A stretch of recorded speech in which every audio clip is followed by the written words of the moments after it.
To have passion in life is everything. What's your Everest? Oh, Is it yeah. that 200-inch buck? They just look so impressive when they're wide. Especially running away. Welcome to this week's episode of Eastmans Elevated. It's like a think tank for outdoor activity. Sounds exactly like my hunting. Just always thinking about it, always trying to evolve it and make it better. Here's your host, Brian Barney. Hey, what's happening, guys? Happy New Year, 2023. So it all starts over. Time for a brand new season.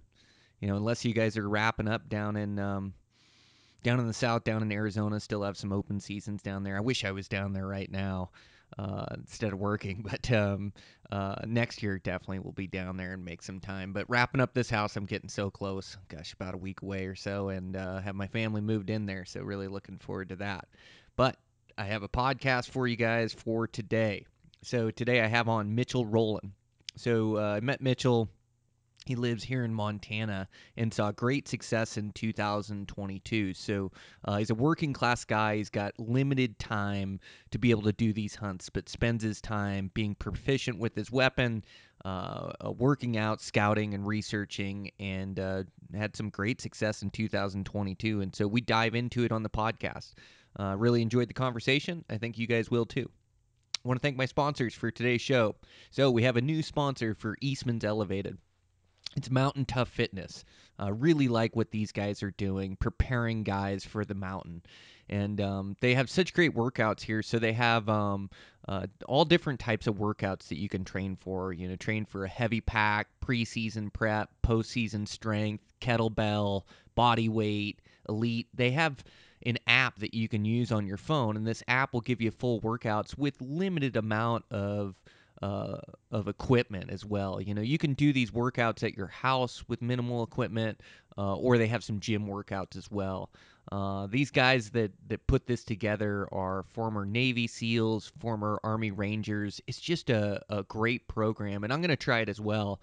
So I'm going to get on and get access to it here. And like I say, I'm in this house in a few days and start doing a few workouts, and you guys can do them with me, and we'll check it out. But yeah, I know the guys that have tried it out that I've talked to really like it. It's just it's real usable strength, and it transfers to the mountain seamlessly. And so really excited to give these guys a try, and really excited to have them on the podcast. So if you guys are looking to step up your fitness level for this next season, make sure to check them out at Mountain Tough. And you'll be hearing more the next couple months. I want to get the founder on the podcast and talk to him. And so you'll be hearing more about them here in the near future. But yeah, if you're in the market for stepping up your game in 2023, make sure to check these guys out at Mountain Tough Fitness. I also want to thank Eberly Stock. Been using Eberly Stock now for a bunch of years, really. Gosh, they have a different pack that fits all my different needs. And so like for day hunting, I really like the kite pack. Sits really tight to my back. I can hunt with it on.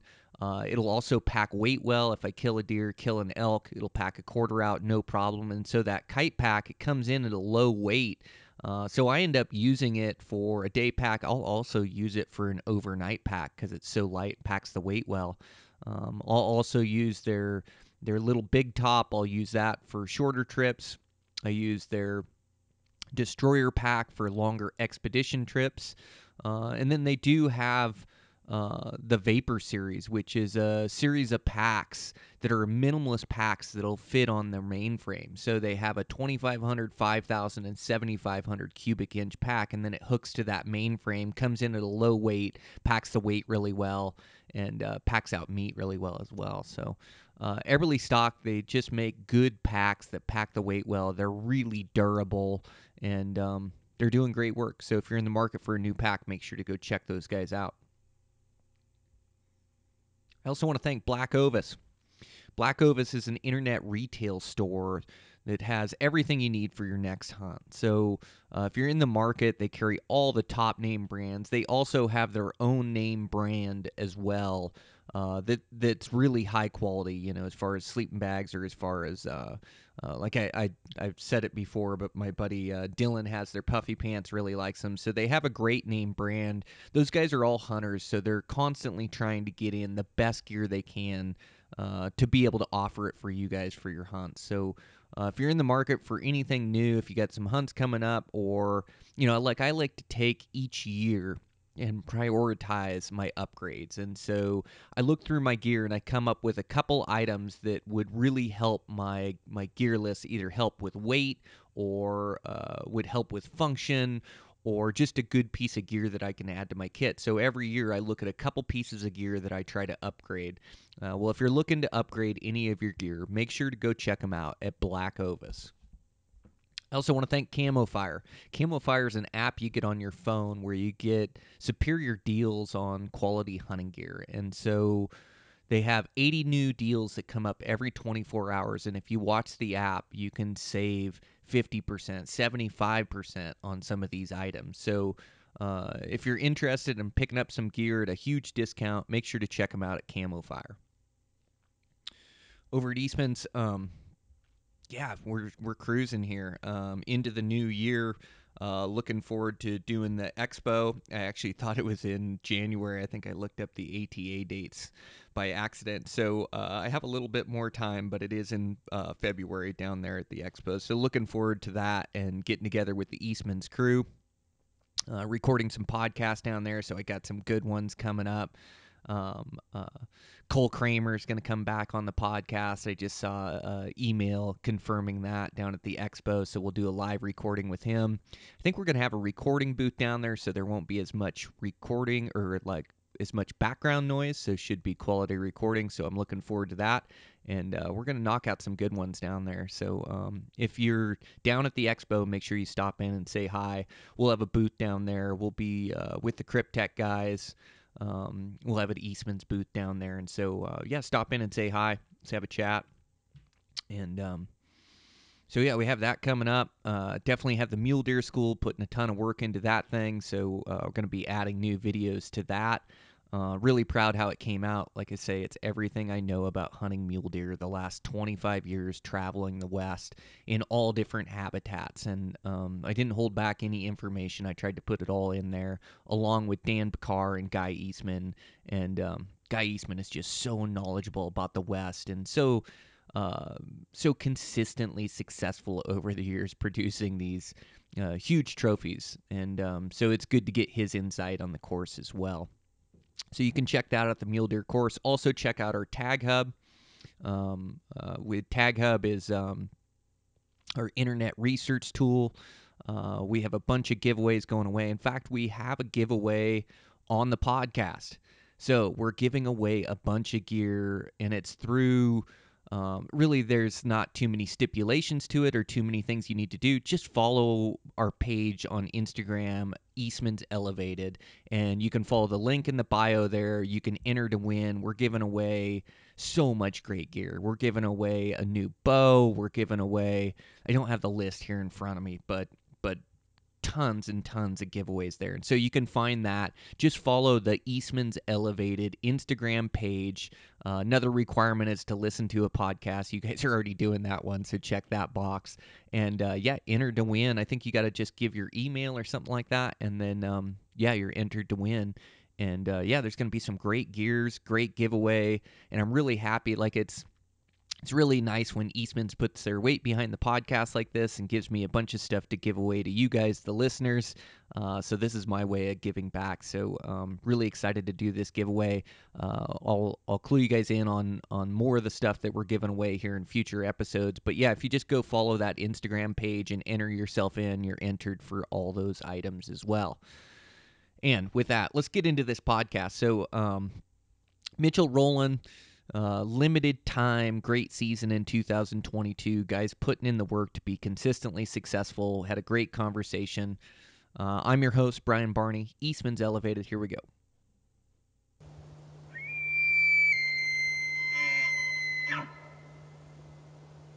Well, dude, good. Looked like you had an amazing season this year. Good for you. Oh, it was incredible. It was a little different than most seasons. I had the least amount of time to hunt out of every season that I've ever had, but I was the most successful. So that was a little interesting. You know, with moving out here, we got a 3-year-old son. And then I got into plumbing, and my wife got back into being a hairstylist. So, we're juggling new careers and childcare. We don't have grandma and grandpa to call to pick them up if we're late. So, I ended up losing a lot of hunting days, just being a father, help being a family man, helping out with all that. So the days I did make it out, I had to really make it count, which it was awesome. It was a new challenge. And I think I did really good at it. My e-scouting was so crucial. I mean, every place that I hunted this year was all new spots.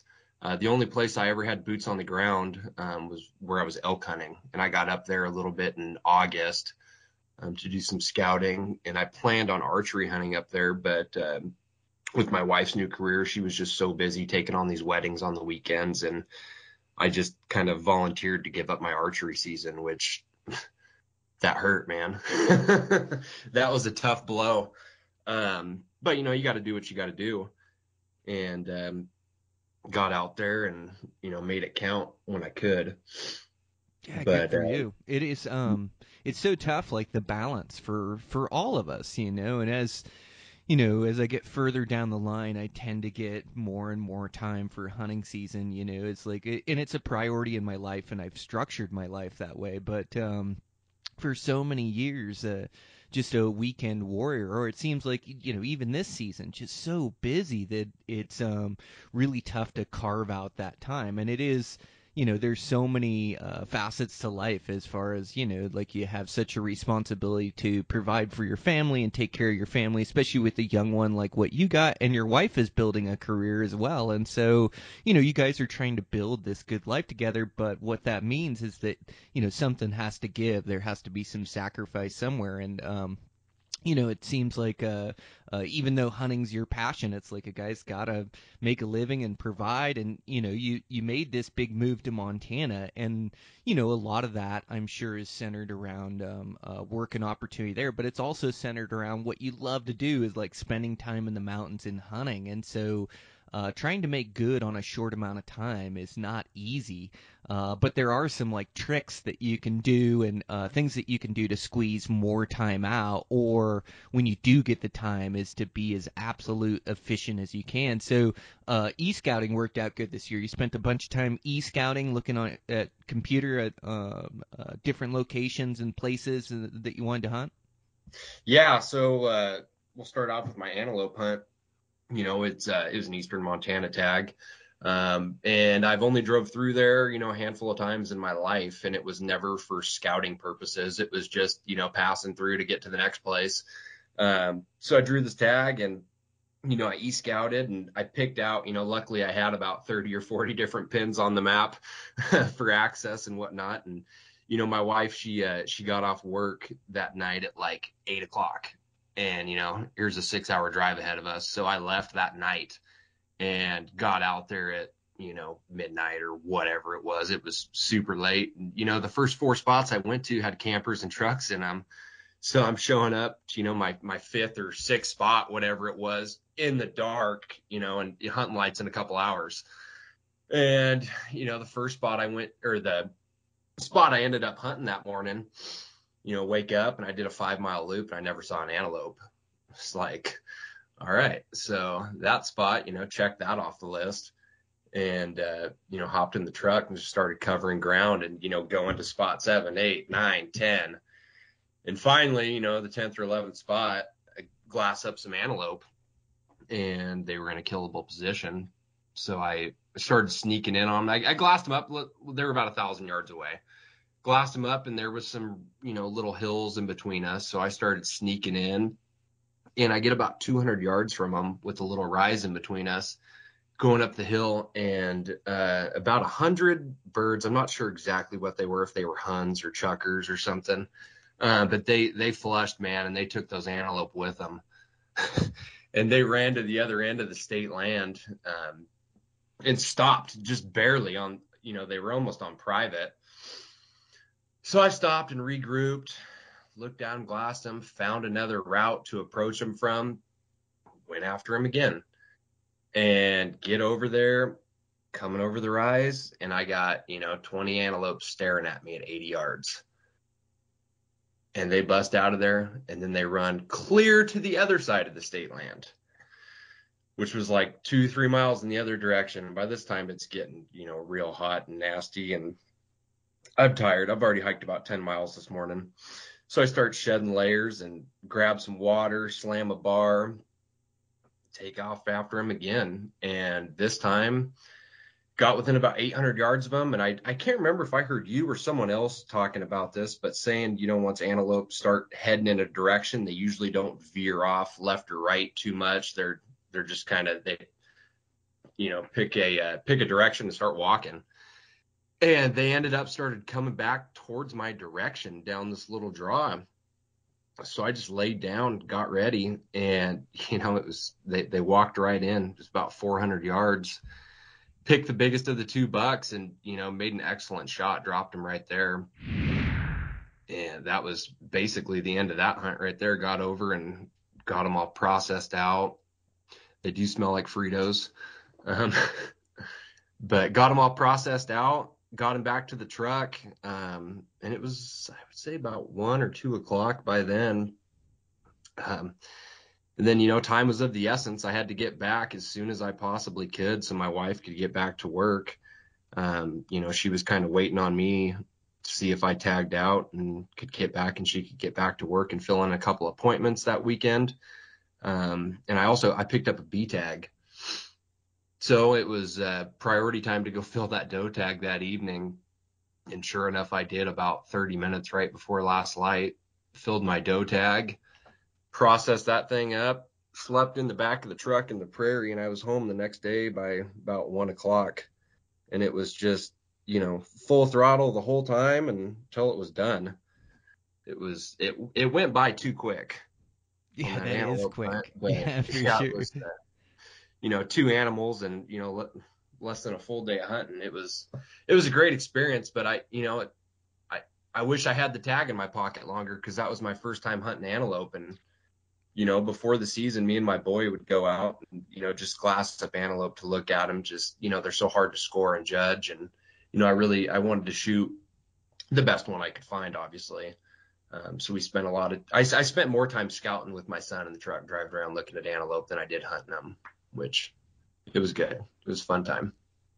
Yeah, it's when time is of the essence like that, you have to make the most of the time you do have out there. But it is nice when you can take your time and soak in the full experience, like the prairie and things. But it's like this year you guys are so busy, you have to make good on your opportunities. And so like leaving after work Friday night or whatever it is, like after work, and then drive till the middle of the night, like that was a big way how I could squeeze in more time to hunt. Like I was such a weekend warrior, and we're so fortunate in Montana as we get long seasons, 6 weeks of bow season, 5 weeks of rifle season. And so a lot of times I'm a weekend warrior, especially by the time it gets to November hunts. I know I was this year, even though I do get more time. And definitely when I was starting out, that was all I had was weekends. I could maybe get a week off for a bow season, like an elk hunt, and then other than that, I was a weekend warrior. But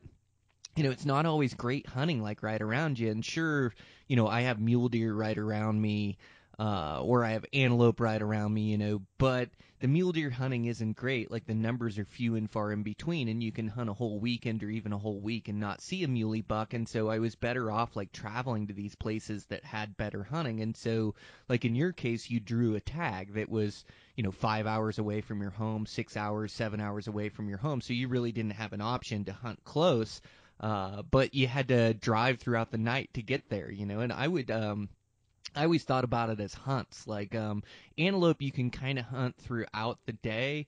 Midday is still good hunting because you can glass them up. But it seems like most other critters, it's just a morning and night. And so, I'd count a morning as one hunt or a night as one hunt. And, if I got off work Friday after work and I drove throughout the night and got there at 12, 1, 2 in the morning and slept, all of a sudden I could pick up that Saturday morning hunt. And then I'd do the same thing. I'd have Saturday morning, Saturday night, Sunday morning, And then if I was willing to drive home after a hunt on Sunday night, I could add a hunt there too. So, by driving throughout the night, now my weekend consisted of 4 hunts instead of, if I was to drive down there Saturday and then leave Sunday, you only get a couple hunts in. It's hardly worth the gas and the expense and everything to get out there. And so, yeah, it's like a big way of how I would add time when I was a weekend warrior. The other thing I would do is if I could just add like a Friday or a Monday off to the weekend. So instead of taking all my time, in 1 week off, I could take, 5 days on the edge of weekends, and then I'd have 5 3-day weekends, which seemed to really help as well. But yeah, you had to make good on limited amount of time. And I liked what you said also, like about the e-scouting. Like e-scouting is just to find likely spots. And so you spent a bunch of time e-scouting, but you didn't commit to one location thinking this is going to be the spot where I'm going to fill my antelope tag. Instead, like you said, you had 40 pins. And so you had all these different access points or these likely places that you'd find antelope at. And then, the rifle season's one of the biggest challenges is the hunting pressure, the orange army that's out there. So sure, you get out there, and before opening day, it's like the first few spots that you checked that you wanted to go, there was campers and people there, and so there was hunting pressure already there. And so you kept looking, and the first place you stopped off, you did a big 5-mile loop and didn't find an antelope, and that's pretty standard for antelope hunting. It's like they're either there or they're not, and so kept looking until you found a good location where those antelope were at, and then, didn't give up after you bumped them. Like the other thing is like you stayed persistent, and it doesn't matter if it's with a rifle or with a bow. Like persistence just kills. It's just like constant effort, constantly putting yourself out there. And yeah, there's times where I get multiple stalks on one antelope or multiple stalks on one buck, and it's just like just trying to give yourself a chance. It's just trying to get close enough, give yourself a chance, and then sure enough, those antelope walked into you. So man, it's just like Western hunting to a T. You sure nailed your first hunt of the season. And that antelope, they do have a specific smell to them. I don't really see it as Fritos, but it is like a specific antelope smell, But man, they sure Yeah, eat it good. was closer to Fritos than anything else I could gather. Yeah, no doubt. They sure eat good, don't they? A buck and a Oh doe in the man. freezer. I mean, you don't get a ton of meat off each one. It's like surprising how little meat you get off a 80-pound animal or 100-pound animal, but the meat you get is so good. Yeah, this was a year of first for me. It was my first antelope, first bull elk, and first whitetail buck actually. And my wife, she brought all that meat home, and once I got the elk home, she was like, "Don't shoot any more deer." She's like, "I just want to eat antelope and elk." It's I'm pretty like, "Oh, tough. that's not going to happen." Pretty tough to beat antelope and elk, that's for sure. Oh, That's it's like a good so combination. And elk are such a difference maker for like making it through the season. I know it's been quite a few years since I haven't filled an elk tag. I think I filled like probably like 18 of the last 20, I think, or 19 of the last 20. I mean, there's like a couple years in there where I didn't, but it's an elk is equal to about 3 or 4 deer. So when I don't kill an elk, I've got to make sure that I get some extra doe tags and things. But that meat, it makes a huge difference for me making it through a year, through a season, eating all wild game. And so an elk's a must, man. It's a freezer filler. Yeah, now that I'm here in Montana, there will, I'm going to do my best to make sure there's one in the freezer every year. That's for sure. Yeah, what a And they're great just so move. much fun. What was that? Oh, what a great move! Like from Washington, just moving where there's more opportunity, and not that there isn't some good hunting there in Washington that you can still find, but it's land of opportunity when you move here and get a chance, isn't it? Like after elk and just all the opportunities we get every season. Yeah, it's incredible. But like I tell anyone wanting to move here, there's wolves and grizzly bears behind every tree, and it's 150-degree temperature swing from August to February. So be prepared for that. Yeah, it definitely isn't easy, and there's a lot of guys that are trying to live the dream, right? And so, you moved to Montana for more opportunity, and there is good opportunity in these western states, but you still have to work really hard at it. And Montana, there's so many guys going hard now during bow seasons and during rifle seasons.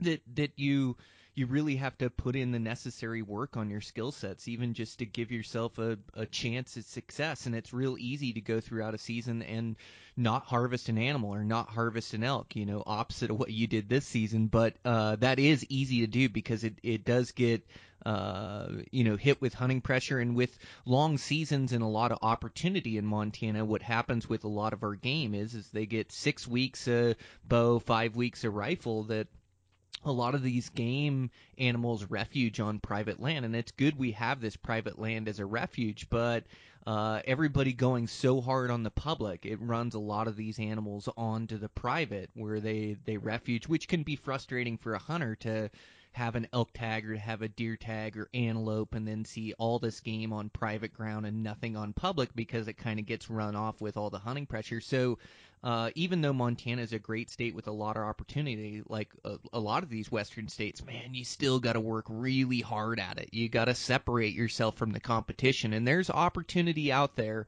but it's also, it's like working really hard at it. It's putting all this time and effort into it, but it's also it's like timing too. And if you miss your timing on a species, you might eat that tag. So for instance, like elk season, bow season, for instance, like you go out bow elk, and it may be really good like the first week pre-rut, second week is good, and you've got this great spot, and then you go up there third or fourth week and it can be crickets, and these elk can move down and start refuging off this private coming down to alfalfa fields or something like that. So and that goes on with every species during every different season, that a lot of hunting success comes down to timing as well, just like your antelope tag. Like you made good on opening day, I presume, but those antelope, they get chased off that public land pretty quick during rifle seasons during antelope, and it can get a lot tougher the later you go in the season. So a lot of it's like capitalizing on timing too. Yeah, no, you're totally right. I was debating going second weekend just to let some of the Orange Army, dissipate. And then I was just realized, I need to go out and I need to be aggressive and get this thing done, opening day or second day, because just like you said, these antelope are going to be pushed all over, and they're going to find these private, reserves or whatever you want to call them, refuges, and they're not going to leave. So it was crucial to get out there and get it done while I had the opportunity, while they were still running around on public. Excuse me. Yeah, no worries. Man, and you sounds like you were a gunsmith back in Washington. So I presume you really put in a lot of work with your rifle, as those antelope are small targets. And you were successful on multiple different hunts this year. I'm sure you work on your shooting skill set a bunch to make sure that you're really good behind the rifle, huh? Yeah, a lot of time dry firing, practice building shooting positions all the time. Obviously knowing your dope and whatnot. It goes a long ways. I see a lot of people, they go and they can't find an animal in a scope, don't know how to build a solid shooting rest. And that really, it bites them when you only have, a small window of opportunity to get it done. And when you practice these things, it's just second nature. You lay down the rifle, lay down your pack, get behind it, get square behind it, take a couple breaths, get your heart rate, leveled out, level your bubble, dial your dope, and, you squeeze the trigger and animals fall. The rifle I've been hunting with, it's a 264 Win Mag that I custom built with a proof barrel. I've been shooting it a lot, and the rifle just doesn't miss. I'm 7 for 7 on animals with it, and the only animal I've had to put a second bullet in was my elk. And that was, it didn't need it, but if they're still kicking and I can get a second shot in something, I'm going to do another one, Oh, especially on elk. Yeah, you keep shooting Yeah. until they're down. It's like Yep. put more in them. I'm the same way with arrows. If they're gonna stop and give me a second chance, I'm gonna put another one in them. But yeah, man, that's great shooting. And not only is it your time in the off season behind the rifle, getting comfortable shot acquisition, like you're talking about, dry fire practice. Oh, and dry fire practice, like that was a big part of my success and like my girls is like really getting them into shooting positions and practicing their dry fire like you're saying. And then Roger gave me a tip the other day. So I just had Roger on the podcast. He's a great rifleman, and he's talking about dry fire. And after we got done with the conversation, he sent me over, like, he gets these sheets of paper that then have like an elk target at all different sizes. And so it's like you're supposed to get like 10 yards away from it or however far the distance is. And then it's got different size targets. So the different size targets correspond to what they look like in your scope out at range. And so they've got a target that's like equal to 300-yard shot, a target that's equal to a 500-yard shot, a target that's equal to a 1,000-yard shot. And so he's got this like poster, this sheet of paper that he hangs up and then gets in his shooting positions and then dry fires at these different size animals.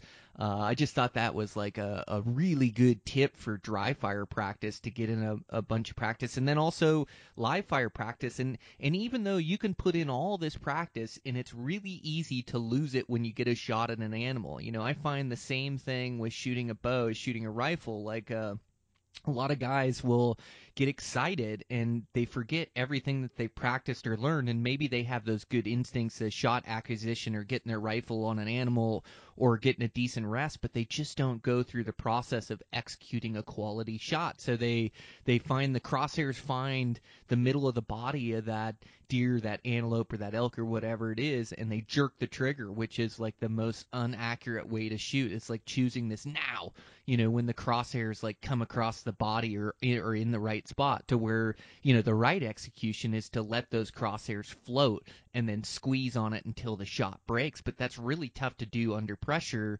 Like how have you mastered that from being able to take your range practice to shooting at animals in the field?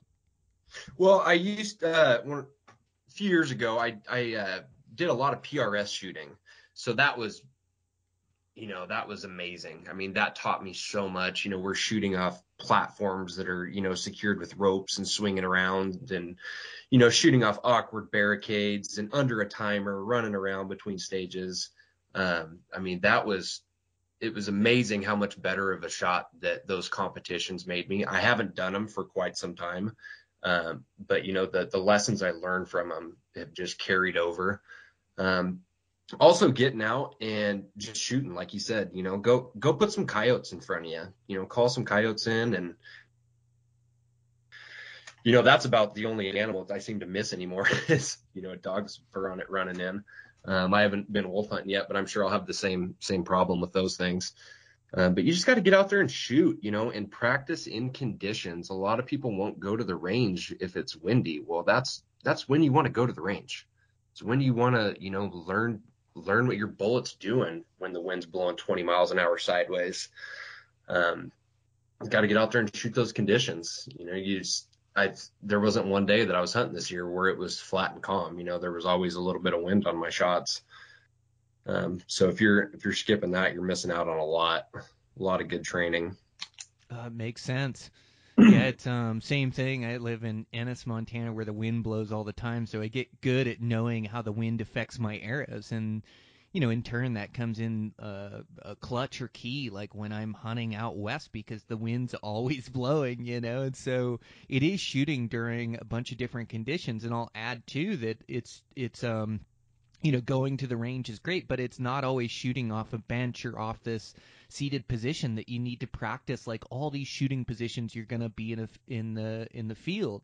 And I noticed that guys get lost when all of a sudden you're in uneven terrain, and then you have to set up a shooting position, whether it's prone or sitting with your pack as your rest and getting your elbow to your knee, and like getting in these shooting positions, it takes work and takes practice. And so when you're at the range, you have to practice these real life shooting positions. Like at least my steps when I was shooting a rifle would be like to get my rifle absolutely doped where I trust it, and so that would be off bench rest accuracy and making sure I'm shooting the groups. It's making sure my ammo's getting along with the rifle, making sure everything is good, and then after I would get my rifle all doped, that's where I would really go to shooting different shooting positions and getting in those in the field, and then it just makes it easier to set up for a shot when you're in the field. It's like second nature. So yeah, man, I think that's great, and I also think what you added about shooting these competitions, I think high pressure shooting like that skill set transposes into shooting at animals. And so when you practice shooting under these high stress conditions, high pressure, you want to do really good, people are watching. Same thing with archery. Like, it's tough to shoot in front of people, tough to shoot at competitions and things, and it puts this pressure on you, this almost like this adrenaline rush, where then you have this choice to execute correctly, or you try to force it in and make it go now as the crosshairs get over, as the pin finds the target. And it's just not an accurate way to shoot, and you learn real quick that when you try to shoot that way under high pressure, things go wrong and go extremely wrong, So you're able to learn these lessons under these stressful situations instead of learning them on critters, and then all of a sudden you can transpose that skill set to shooting at critters. So I think that's highly important as well, like you mentioned. Yeah, if you're going to the range on a perfectly calm day and you're throwing your rifle in a lead sled and all the conditions are perfect, you're not getting the most out of your training at all. You need to be out there, get a good zero on your rifle, obviously, but the next time you go to the range, run out to the 100-yard board and hang your target, and then run back, then take a shot. Try and calm your breathing down, take those breaths and steady your reticle, practice that. There's more to just squeezing the trigger perfect every time you go to the range. If that's all you're doing, you're missing out on a lot of good training. Man, that's exactly right. Yeah, just being prepared for the conditions. Well, and paid off big for you this year. Like, what'd you say, 7 out of 7 with that rifle, man? That's great shooting. Knock on wood, 7 for 7. Yeah, that's great shooting, man. And put a couple into the elk. Those elk are tough. They'll soak up bullets, won't they? Oh yeah. Like I said, this was my first elk, but I made a good shot on him, and he flipped over and started kicking, and I wasn't gonna let him get up and try and get away, so threw another one. Unfortunately, my second shot, we lost a little bit of backstrap on that one, but he was down. Yeah, well, you got to make sure they stay down. Yeah, elk are tough critters. I've seen them get up from shots too, and so yeah. Keep shooting until they're down for sure. Yeah, and elk's a higher degree of difficulty. It seems like antelope's like good entry level Western hunting game, and like a lot of the challenges are like with the hunting pressure, and not that antelope hunting is by any stretch of the imagination easy, but it's definitely like a lower degree of difficulty than, say, a public land bull is. Like, man, you got to work for those things. You got to grind, and you got to want them and put in a bunch of elevation and a bunch of miles, and then you can still have it not come together. But elk are tough. There's a lot of guys that are gunning for them during rifle season. Yeah, it was a great hunt this year. But like you said, I showed up first day to this spot I'd scouted, and I'm always to the trailhead like 2-3 hours early. I'm usually the first person there. And I show up, and there's like 2 horse trailers and like 6 vehicles. And there's already guys, I can see headlights walking in, and I'm officially the last person to the trailhead that morning. At least it seemed like.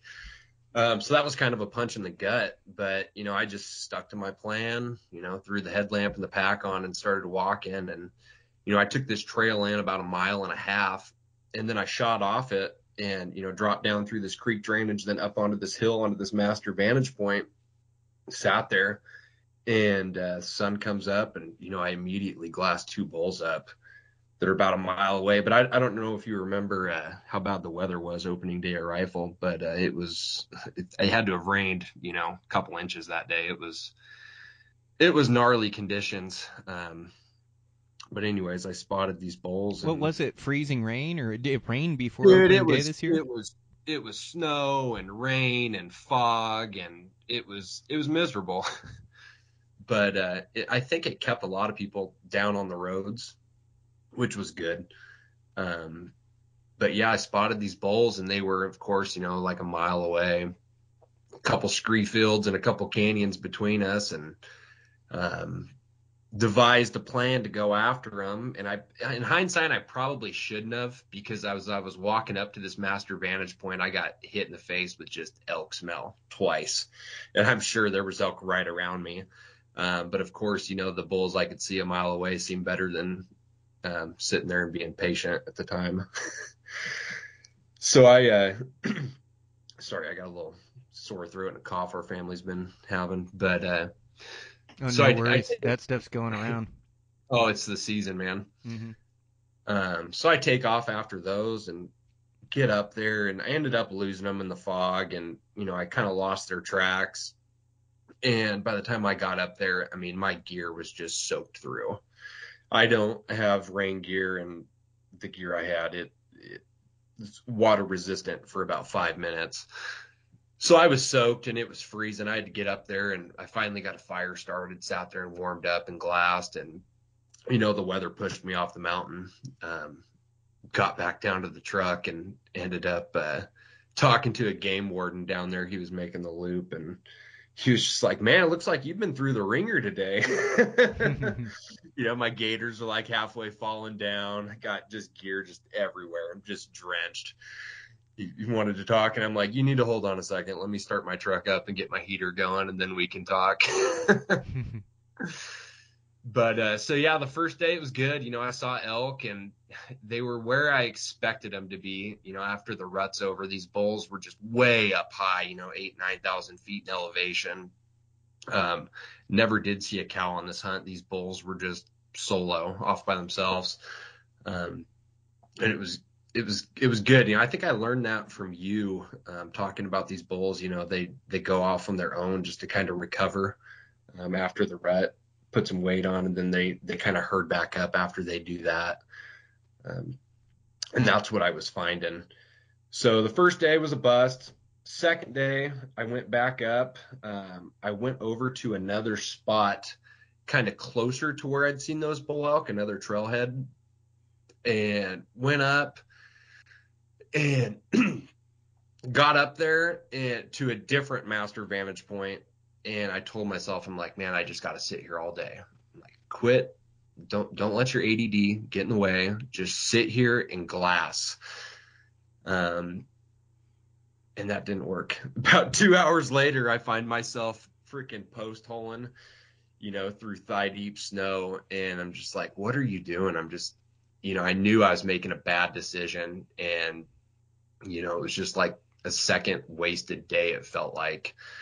It wasn't wasted, because I did learn a lot of new country, and I found tracks where these bulls were basically working up from the creek bottom up to the top of the ridges and bedding.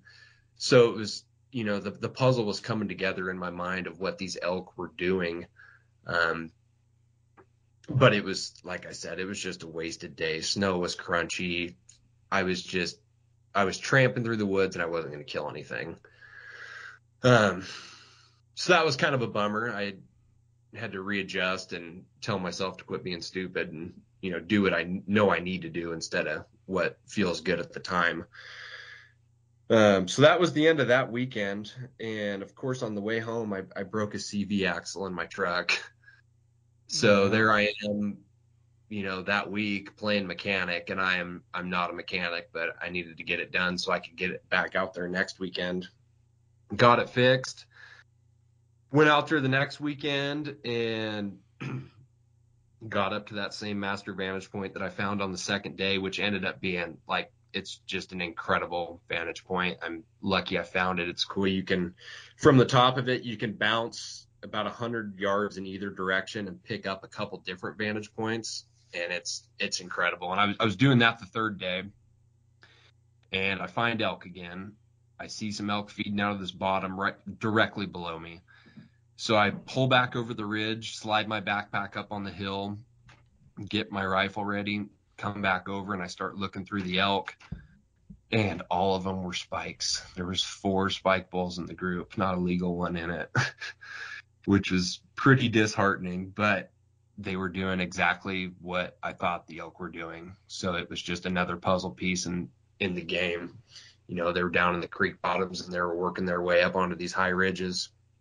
So that was good to know. Spent the rest of the day up there.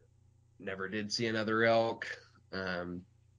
Saw a nice, what I would imagine would be a nice whitetail buck. It was, 8,000 feet in elevation, a bunch of snow, and it blew out of there.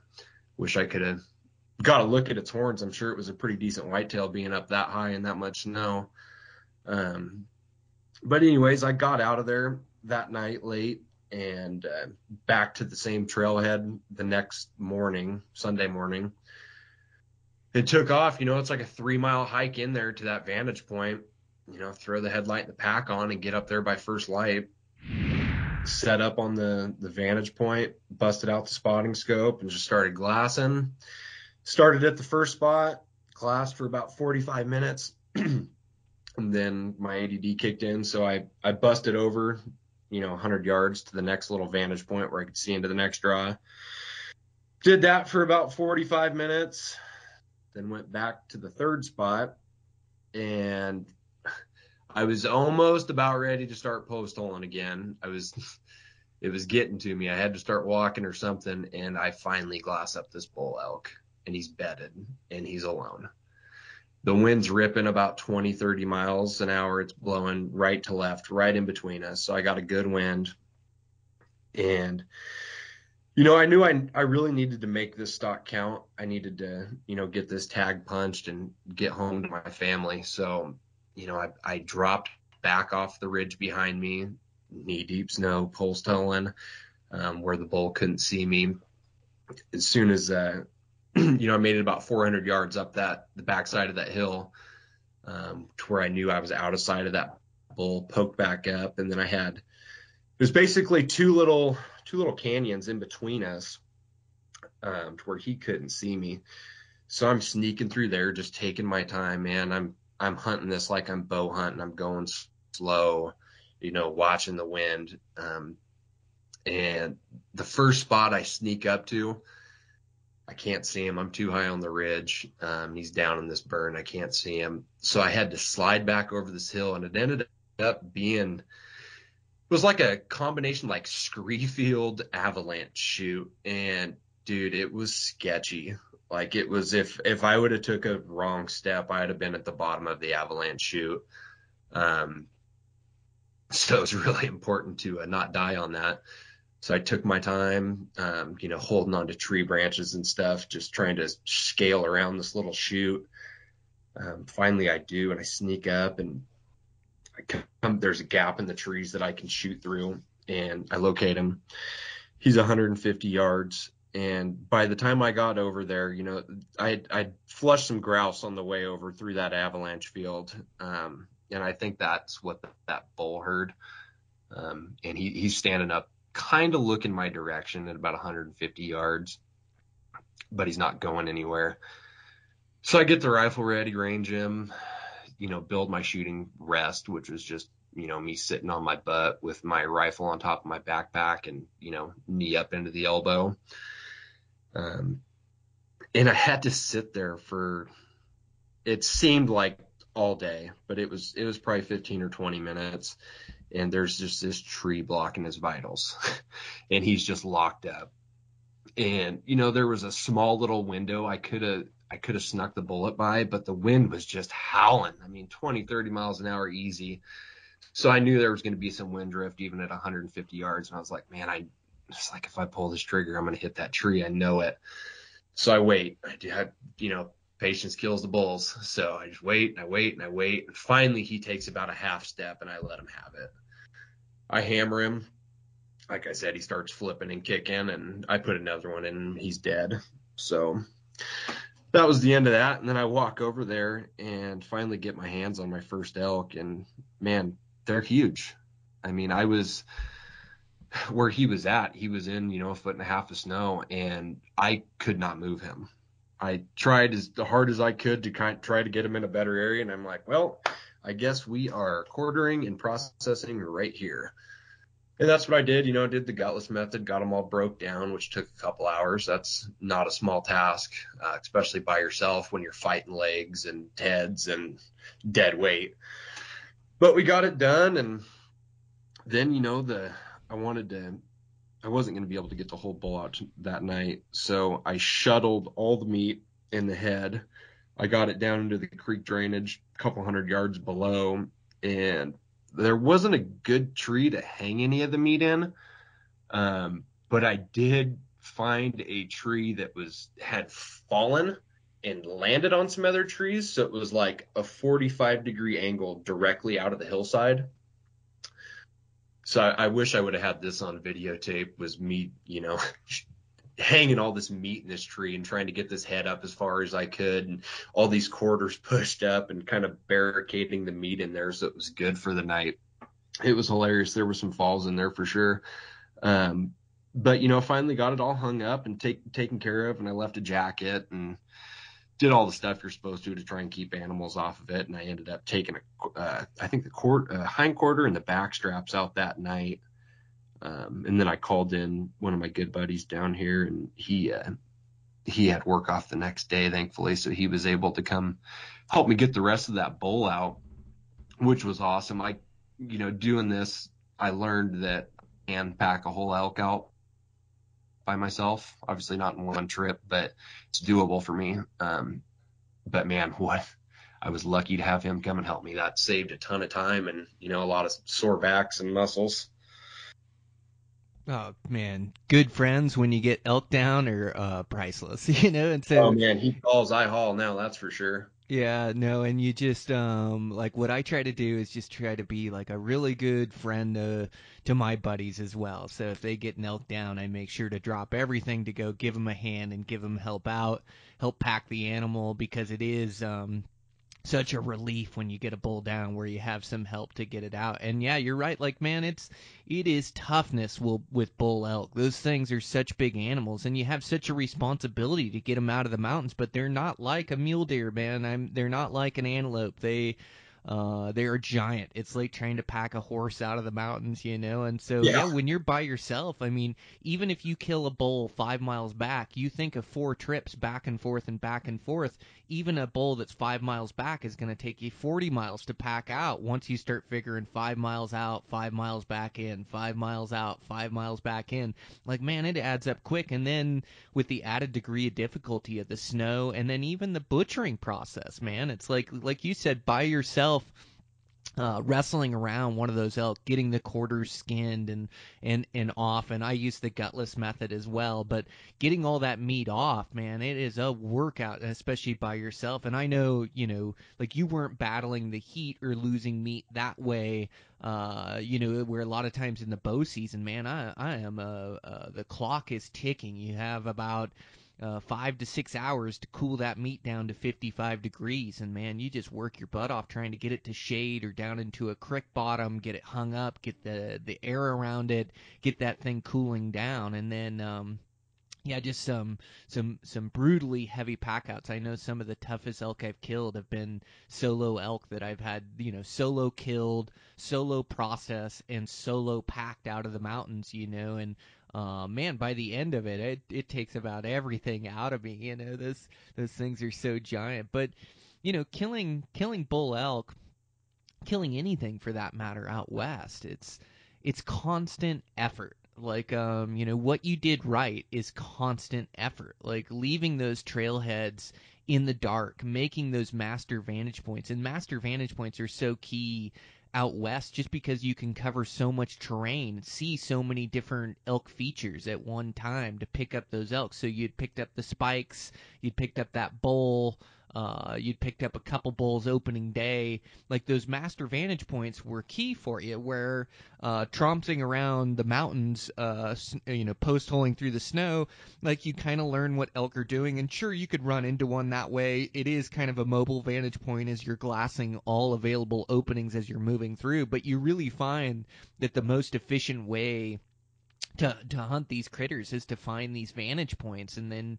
to glass over them until you can turn up some elk. But it's constant effort. Like, you could have taken the easy way a bunch of times, like that day where you got soaking wet. It would have been real easy to sit down in the truck and kind of glass from the truck and kind of half-heartedly hunt elk, and it just seems like no matter if I'm bow hunting, if I'm rifle hunting, whatever it is, like, like just constant effort, constantly theorizing, believing that I'm going to find elk, and then putting in the effort to make these master vantage points. You said it was a 3-mile hike into your vantage point, getting there at the right time. Like all these little things that you're doing are the reason why you created this opportunity, you know? And so it is just getting your head right every day, every weekend, every opportunity that you have available to hunt, and then just putting forth maximum effort. And it didn't pay off, you know, for a couple days for you, like where you did sit the master vantage point, you didn't see elk for a couple hours, and you knew that was the right move, but,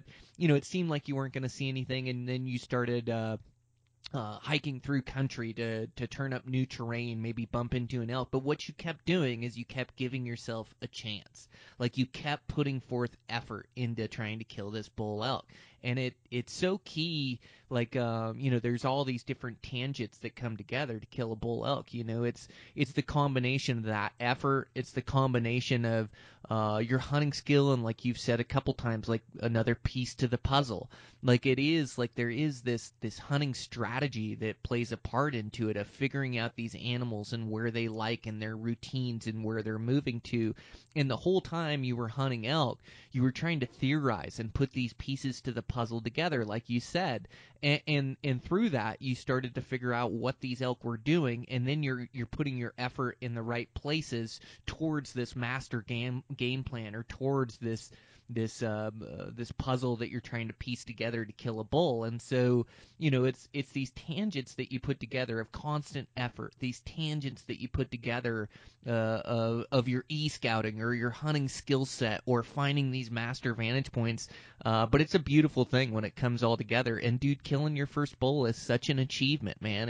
It just it takes so much time and effort and dedication to the craft that public land bulls just don't come easy, you know, but you put in the time and put in the effort and put it all together for a bull elk. So now it's about repeating that process into next year, you know, of taking the things that you've learned and applying it to next season to hopefully come out on top again. But it's a beautiful journey, isn't it? Oh, it's so beautiful. And you know, that's what I love about hunting so much is, you know, the effort and success are directly related. You know, it sounds stupid, but the harder you work, the more successful you're going to be, you know.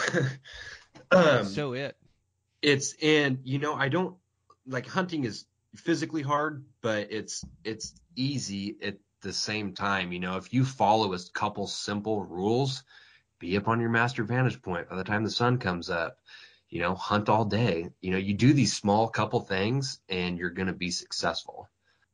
You know, you gotta wear your glass out, you know, wear your boots out, you know, just be there, put in the effort. You know, when you do get a stock, make sure you make that stock count. You know, if you do this, you're going to be successful year after year. And I think a lot of people just miss that. You know, they're, you know, maybe missing these one or two small little pieces of the puzzle. At least I was for a long time, and I feel like this year they just really clicked, and obviously stuff hit the ground.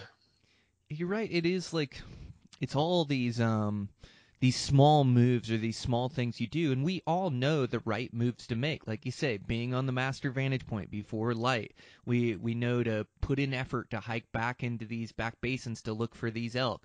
We know, you know, like all these little steps that that we all know, but it's tough to practice each and every one every time you're out, and it's easy to get beat down, or it's easy to let your mind take control, or like take the easy way, you know. And so all of a sudden you have these plans for season, how you're going to do all these little these little things that are going to come together to killing an elk. So you wake up the first couple days and you hunt all day and you find master vantage points and you put in effort, but you start to get worn down. And so all of a sudden day 3 you say, well, I'm just going to go into this little spot, this closer vantage point, or, you know, I'm going to cruise some roads today and glass from afar.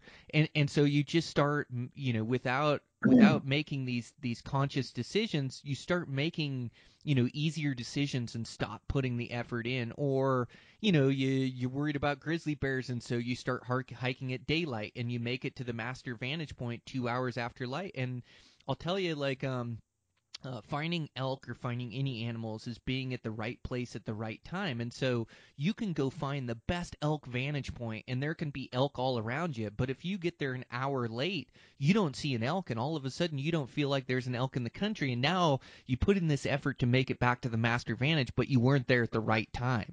And so you missed one of the crucial steps. Now all of a sudden you've got elk around you, and maybe bulls that were feeding out that morning, but you weren't there to catch them because you weren't hiking 2 hours before daylight. Or, in the evening, like you get worn out for the day, and those elk, they come out, especially during this rifle season, man, they tighten up their programs, and they are beat up from the rut, and they hide in these holes where they're not getting picked out by hunters. And so they may come out the last 5 minutes, the last 10 minutes of light. That may be the only chance you have to catch these bulls. But, you're so worn out from the day, and maybe you made the master vantage point early first light. You've been hunting all day, and all of a sudden you just start thinking, well, there's grizzly bears in this country. I haven't seen anything all day. Like, I'm just going to start hiking out. There's only a half an hour left of light. I'm going to start hiking where I got some daylight, so I'm not hiking all the way in the dark. And so you leave this master vantage, and here this giant 6-point comes out, and you're not there to catch it. And so it's so much self-discipline during hunting season to make yourself do all these little moves. And I know, during my seasons when I'm hunting hard, I try to make sure that I'm doing all these little moves that we all know. But to keep putting forth this effort day in, day out. And it doesn't matter if I've gone 10 days and haven't ran into a bull elk. The 11th day, I'm going to be up 2 hours before light. I'm going to hunt hard all day long. And also, I think, like you talked about the struggle of staying on a master vantage, dude, it is so tough to sit on a vantage point all day long. But it's the right move. You can see more country doing that than you can hiking around. And there is a time and a place to go hike a ridgeline and glass different country and look at a new canyon. Like, a lot of times that can be the tough move you have to make. But sitting on a vantage point, especially like late season elk, it's like, man, you build yourself a fire and you sit there for as long as you can take, or you do a whole morning session, 4 to 6 hours, and then maybe you have a plan for afternoon to sit another vantage point. You build a fire, you make yourself comfortable, you keep looking through your glass until you can turn up an elk or turn up a bull. But it isn't. I think the reason why people don't do these is it's not easy to keep disciplined. It's not easy to keep the belief that you're going to find them. It's not easy to continue to put forth this next level effort, especially when you're not turning up elk. And it's like your mind can just play these tricks on you so much where it's like, I'm not really going to see an elk today. I'm not going back up to that master vantage. I was there yesterday. I didn't see anything. And so all of a sudden you just start taking the easy way. Like, the brain wants you to take this easy way. And I don't know why that is, but it is like human nature, and you have to fight that urge, it seems, constantly throughout season. Do you find yourself in that same struggle where you're fighting what you believe is the right move to make and what you should be doing versus like what your mind is telling you or the tricks that your mind's playing on you? Oh, absolutely. I mean, anytime you get that much alone time in your head, you're going to start, second guessing yourself, and coming up with different plays and what you think you should be doing. Time in your head is not good necessarily all the time. But, I think one of the reasons I was successful this year is because I chose to go solo. I didn't have that other person with me necessarily who was, saying, let's not go there today. We didn't see any elk there yesterday. Let's try this new area. Let's get up and walk around. We don't need to be up there at first light. I'm kind of cold. Let's go home. Let's go get a cheeseburger and a beer. That sounds pretty good. I didn't have that. I had, I set goals out this year and wrote them down. I looked at them every day before I went out hunting, and every day before I left, I had it in my head. I don't want to sound cocky, but I had it in my head that I'm killing something today. I'm not coming off this mountain until I kill something. And I didn't have that other person there with me, trying to convince me otherwise. So I knew I was going to succeed. And I wasn't going to come off the mountain until I did. And thankfully, I got it done early every time. And I didn't have to push myself to that day 10 where I'm really digging deep to, get up early and get those miles in to get up to that vantage point before light so I can see these elk. But yeah, the going solo for me this year, somewhat out of necessity with my schedule and friends' schedules not lining up, but I really wanted to take on the challenge. And, if I failed, it was completely on me, and I didn't have an excuse for someone else. And it was, man, I grew so much this year as a hunter. It was the best thing I've ever done, was to choose to go solo. And I'm pretty well addicted to it now. I don't see myself finding a hunting partner until my son's old enough to go, unless I find someone who's training harder than me, thinking about hunting more than me every day, shooting their bow and rifle more than me every day. It's gonna be hard to, drag someone up the hill. Yeah. Yeah, I like what you said, like about belief in oneself. Like it's a thin line between confidence and arrogance, and you want to ride the line Exactly. on the side of confidence, not on the side of arrogance where you have these false beliefs, but you have to constantly tell yourself, like, man, I am going to catch up to a bull. I am going to get my chance. I am going to get my opportunity. And yeah, I also like the solo aspect. All of a sudden, you don't have to make decisions for two people. You don't have to run strategy by a person, and it's a double-edged sword as well. Like finding a good hunting partner, it can be a hindrance or it can be an asset. Like a lot of times, the backcountry hardened guys that I hunt with, constantly have this good attitude and this push. And like in the military, they have a saying that 2 is 1, 1 is none. Basically, like it's for a sniper team of 2 guys equals 1 team, or 1 mission or 1 goal. And I find like the guys that I hunt with are tough and make good decisions and are smart hunters, where we can actually push harder as a team than we can solo. But I think there's a necessity for both in the hunting. I think you grow a lot by yourself, being alone with your own thoughts, not and making your own decisions. All of a sudden, you don't have to run things by another guy. If you want to go to that next mountain, you go to that next mountain, and you're only held back by your own mind and your own training and your own ability.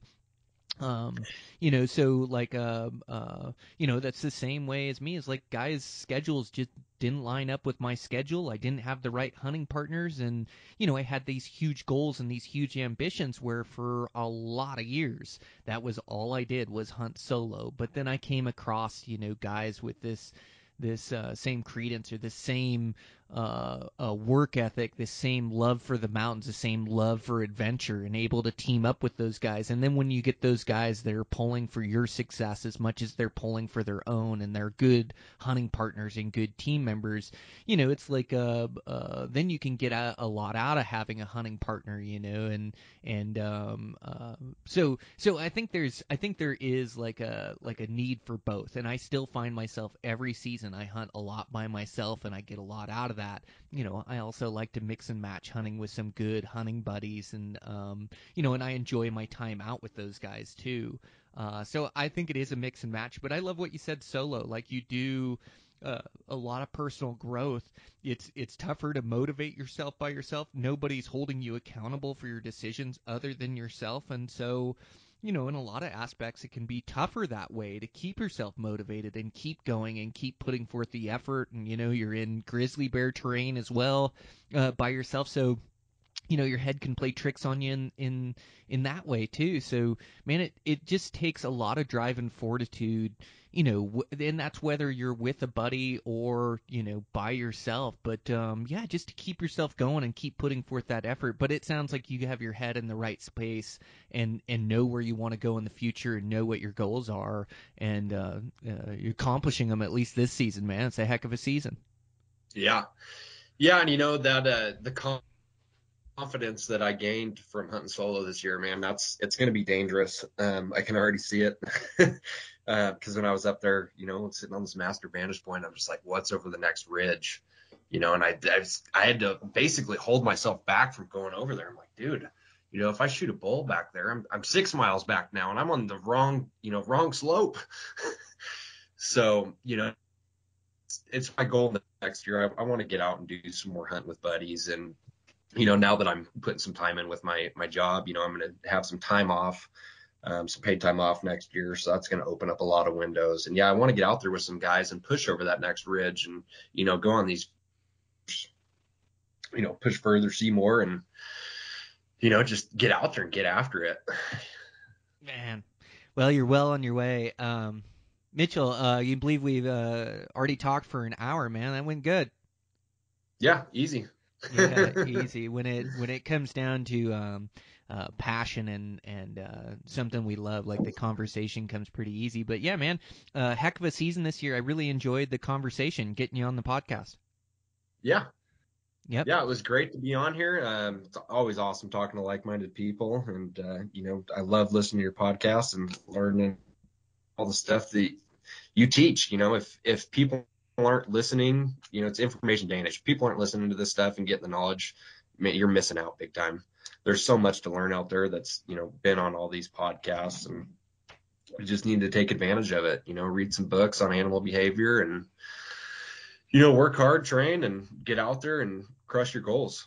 Man, it's out there for all of us, isn't it? And there's so much good information out there, and it can go in one ear and out the other. But if you really take it to heart from these guys that are successful, like the season you had last year, or like the other guests I have on, or even me personally, like I really try to share the information that helps make me successful, so guys can implement it in their own game. So I believe we're in the good old days, like the information age. I think there's good hunting and good opportunity out there.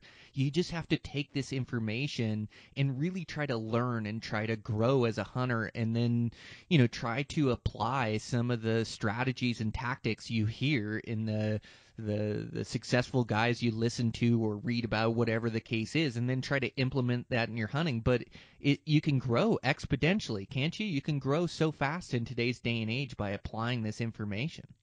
Oh, absolutely. I don't mean to keep you or anything, but I didn't grow up in a hunting family. I started hunting when I was 16. I had to drive myself to hunter's education. And it was purely self-motivated to get into it. I had a couple friends that were hunting and taught me a little bit, but 90% of the stuff I've learned has been, through just trying and failing, and then, reading and listening to podcasts and, listening to people who are actually out there killing. And it's, last 15 years or however long it's been, I've grown so much and learned so much. I'm actually kind of considering myself a decent hunter now, which the last 13 years haven't been. It's just been trial and error, and I've killed a couple nice bucks here and there, but yeah, it's just been getting out there, doing it and failing and doing it again. Yeah, it doesn't come easy, does it? It's like, No. You're into a 13-year journey or whatever the case is. Like, it doesn't come in one day, 1 week, 1 month, 1 year. Like, this is a journey that takes a lifetime to master, and I still haven't mastered. I'm still improving at my game and getting better. Like, I'm a student of the game the same way as I'm trying to implement more things into my hunt. And sometimes it's you really have to apply the things you've learned. Like, it does no good to listen to every podcast or listen to all the information out there and then not apply it to your own hunting, or not to get out there and use your own information. And a lot of times I find that things that I hear, things that I learn, they don't come into play until I'm out there, and so I'll be out there elk hunting and I'll have a scenario go down and I'll go like, oh, that was kind of like that scenario that Travis described to me, or whatever. Like, it almost comes to light to you like after you've heard it, and then you're out there and you have to put it into your own hunting. Like, figure out how you can use this information and apply it to your own hunting strategy, like you've done. And experience is the best teacher. But to go into this experience, go into this hunt with being in the right headspace, or knowing what to expect, or knowing what the right moves are. It's like, well, I know that I've heard that master vantage points in Montana, like, you come from Washington, and actually you come from the eastern side of the state where you probably do a lot more glassing, but it's like knowing that glassing and master vantage points are the right move and having that inside your head. Now you can go out in the field and you can apply that and find these master vantage points, like that one stellar one that you talked about that you'll use again, that you can move 100 yards and see a different drainage, and 100 yards and see a different drainage. Like that is you applying the knowledge that you've heard or the knowledge that you've soaked up, through your own experience, through listening to podcasts, through reading, and then you apply that to your hunting and live and die by that vantage point and end up killing a bull. So it really is like applying these strategies and things that you hear from other successful hunters, but you got to get out and go experience it yourself. You got to get out and put that effort in. Like that's how you achieve your goals. Yeah, absolutely. And I knew when I found that vantage point, I hit gold. And I'll be up there years to come, I'm sure. I try not to hunt the same place year after year, just because I love exploring. The state's so big. I'd hate to just be stuck in a rut in one spot. But do you have time to get into my whitetail, or you got to go? No, yeah, no worries. No, let's hear about your whitetail. Yeah, dude. So e-scouting, right? Did a ton of it.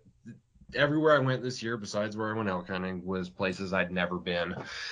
So it was, I'd planned to take 5 days off during, that week before Thanksgiving, right when the rut should be going good. I told my boss this about 6 months in advance, and oh yeah, everything's good. Go ahead, go. And then work just piled up, and, he's kind of asking guys to, come into work and help him out and stuff. And I just had to tell him, I'm like, hey man, I've been planning this for months and I'm going, but as soon as I kill something, I'll be back to help you.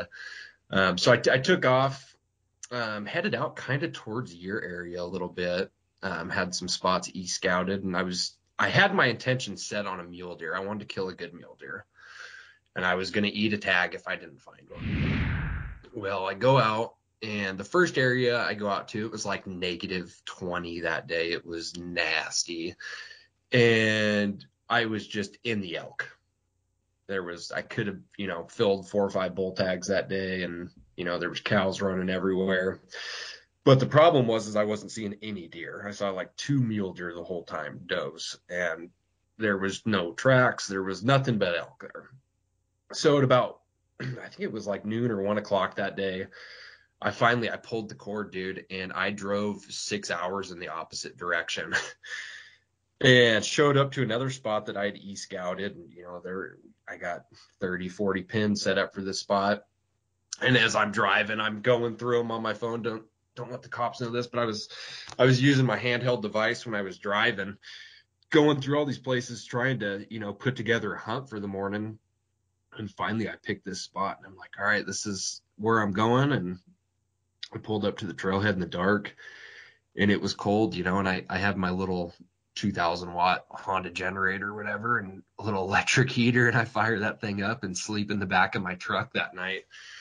And, slept pretty good. The little electric heater kept up and kept me warm. Got up that morning and, got to my glass and knob, 30 minutes before the sun came up, and sat there, and I'm just tearing it apart, and there's tracks all over the place, but I just wasn't seeing any deer. Kept glassing, tearing it apart.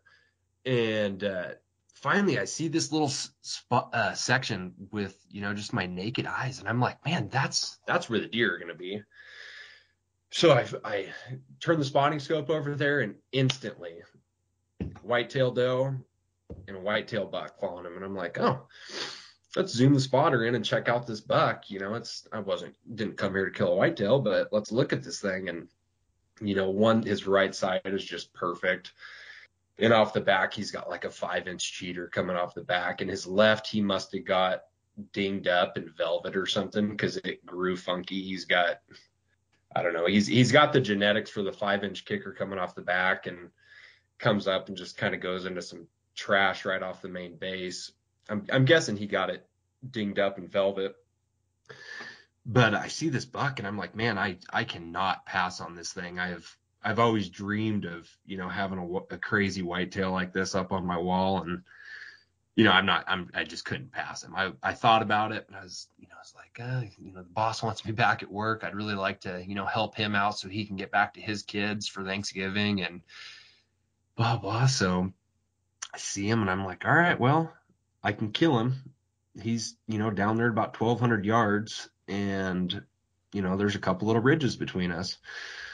Like, well, if I slide down this ridge, that'll get me to 600 yards. And then if I go up this ridge, I'll be 300 to 400 yards. So I slide down, climb back up, and this whitetail, he's just been locked on this doe the whole time. I don't know if this would have worked out if, he wasn't infatuated by this doe, but he was just locked on her. And I get up there, relocate him again, find him, and he's 415 yards. All right. So I start building the shooting position and get my pack laid down, the rifle on top of it, dial up my dope, check the wind. And it's the same story as my elk. This whitetail was just locked up behind this tree that was just blocking his vitals. I could see his head and his butt. Like, man, and it's kind of a bummer because I had to sit there for like 20 minutes, but I think it almost helps me out. It's either you got to shoot right when you see him or you got to let that adrenaline come and pass, and by the time he took a step out and I shot him, I'd been working on my breathing, sitting there and calm my heart rate down. And, by the time he stepped out, it was like shooting a paper target. And, I squeezed the trigger, recoil came back down. I looked through the scope and, he's dead. He's dead. And the doe's just sitting there looking, wondering what happened to her boyfriend. And, same thing, got down there and took care of him and got him all quartered up. But that pack out ended up being, harder than my elk almost, I want to say. Just because these hills I had to go up were so steep. It reminded me of chucker hunting in eastern Washington, on the breaks of the Columbia and the Snake River. Just super steep, loose rocks, that like cheatgrass kind of stuff. And then you throw on snow on top of it.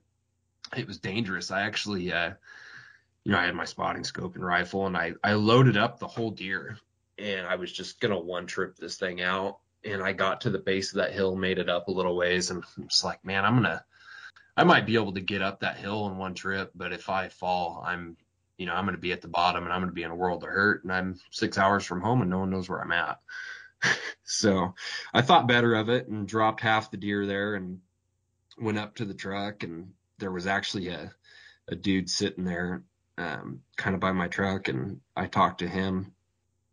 And he's like, oh, did you go down there this morning? Yeah, I went down there.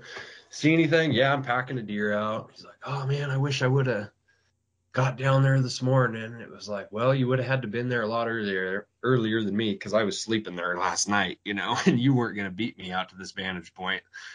But anyways, got down and got the second load out and, got him out. And it was a grind getting that whitetail out. My elk was mostly flat or downhill, and this whitetail was, there wasn't any flat about it. It was extremely vertical, I would say. But, it was a good trip, and, I don't want to make it sound like I wasn't happy with this whitetail, but it was almost kind of disappointing to pull the trigger on it because, I had my goals set for a mule deer. And I had, a specific size that I was kind of looking for, but it's that old saying, why you can't pass up, on, something on opening day that you'd be happy with at the end of the season. And, I'm tickled. I got this whitetail now, and it's a great buck. I scored his one side that wasn't damaged, and, he'd have been, I'm not a professional scorer, but, right about 155, 160 inches. Which is a tremendous whitetail, especially, public land. He's a giant in my eyes. But now we got him out of the way, I can start focusing on mule deer again and get back into what I really want to hunt.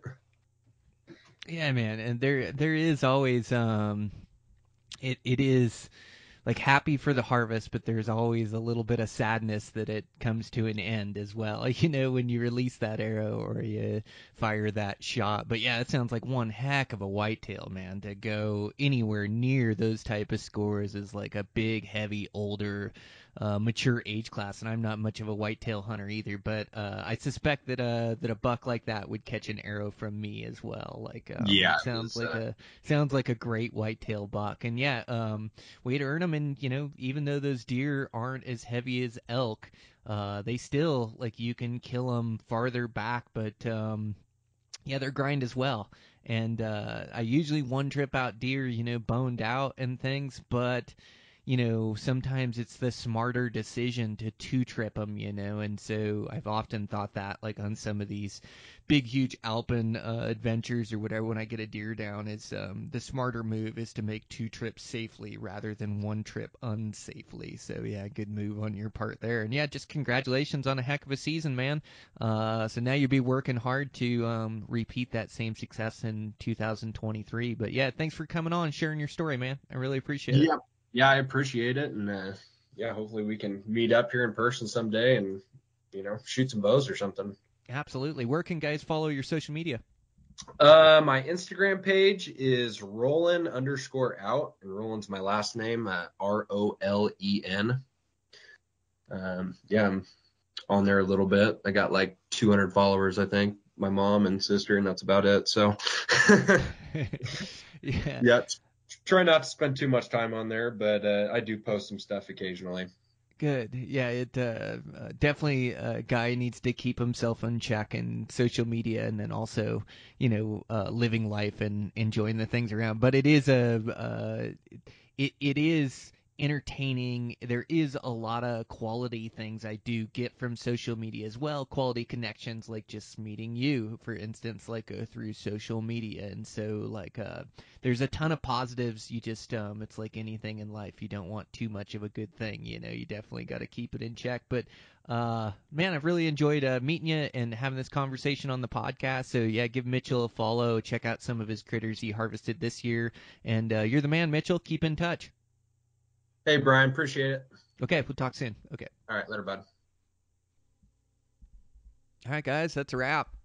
Yeah, fun conversation with Mitchell, putting in the work to be successful.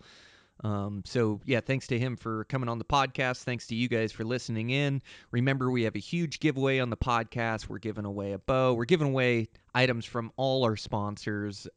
It's free to enter. All you have to do is follow the Eastmans Elevated page and listen to a podcast, and you're entered to win. You follow the link in the bio at the Eastmans Elevated page and get all entered there. But yeah, tons of great gear. So make sure to get entered in. Follow us on Instagram, and yeah, making a big push on there as well, as I know putting a bunch of content on that Eastman's Elevated page, so should be a good follow on there. As far as the podcast, yeah, we're rolling here. We've got the expo coming up in February. Really looking forward to some recordings there. And, man, looking forward to getting into this house. I'm so close. I think I'm 40, 50 days in a row of 100-hour weeks or more. It's like just every day pushing so hard.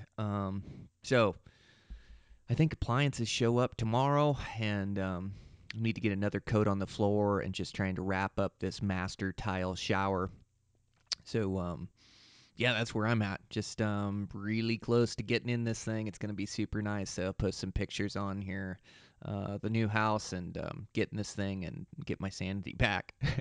Well, I mean, I've kept a little bit of my sanity, but yeah, get the entirety of it back and start getting focused on these 2023 hunts. I'm so stoked to get out and get to the mountains and find some enjoyment. So I'm starting to slip in hunting mode, where I start to think about future hunts and past hunts this season and things of that nature. So definitely brings me some peace when I'm working so many hours. But it's all good. All good. Just getting ready here. So I'm going to get this thing wrapped up and finished strong, and continue to bring you guys the podcast, record some solo episodes, and we'll get working away on this thing. So thanks to all the sponsors for their support. I want to thank Eberly Stock. I want to thank our new sponsor on there, Mountain Tough. Make sure to go check those guys out. It's a CrossFit style workout with minimal gear. It's just great for cardio, great for building muscles. They've just tailored these workouts for mountain fitness, for being more efficient and effective in the mountains. And I love how they talk about mental toughness and building mental resolve. And that's just going to go to help on these tough mountain hunts. And so I'm going to try it out as well, so you guys can try it with me. They've got a couple different programs, but it looks like it's about $30 a month, or if you pay annually, it's $20 a month. And that gets you access to their library, a bunch of different workouts. And I just like it that I can do it with minimal weight. I don't need a gym membership or anything like that. And it just gives me it gives me some structure as well to get in these 30, 45-minute workouts. So, yeah, I'm excited to try it. And, yeah, you guys can try it as well. Just check them out at Mountain Tough Fitness. Also want to thank did I thank Eberly Stock already? Gosh dang it, I'm losing my mind here. But yeah, I want to thank Eberly Stock. They've been a huge sponsor of the podcast for so many years. So thanks to those guys for their continued support and packs. Really appreciate it. And then also want to thank Black Ovis and Camo Fire. So, man, yeah, we've got that giveaway. Mentioned that. Eastman's Tag Hub. We're also we're giving away. They're doing a huge giveaway, and I know there's if you sign up for Tag Hub, I think you can get a Mountain Tough Fitness membership, or we're doing a drawing for those. But I know we've got some memberships to give away there. But just check it out on the internet. Search Eastmans and then Tag Hub, and that'll come up. We also have the Mule Deer School. It's a great time to brush up on your mule deer hunting tactics and get ready for this next season. I know getting excited for application season and try to do a couple more podcasts tailored towards getting some tags and making sure that we're hunting every year. So we'll put that out and, yeah, get applying here, there, and everywhere. See this, see if I can't max out a credit card. It's have the credit card, the balance gets pretty big by the end of applying in all these states, but it's definitely worth it for these huge adventures.